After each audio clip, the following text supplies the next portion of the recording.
Welcome everyone. Here I'm starting the fifth part of the build. Gonna start with bag 5. Optimistically, I may do bags 5 and 6 today. I'm gonna see how much time it takes to do this one. It looks like this is gonna be relatively short step. Otherwise, let's get cracking. All right.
All right, guys, that finishes up bags, what was that, 5 and 6.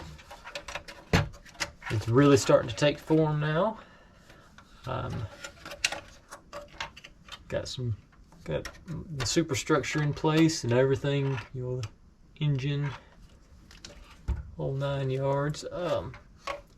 Anyways, thanks for watching. Hope you enjoyed. I'm probably gonna speed this one up a whole lot just to get it in that sub 10-minute time frame. Like, subscribe, comment, complain, whatever you want to do with that. Have a good day, and I'll see y'all tomorrow. Bye. Oops, I forgot to put the stickers on these on top.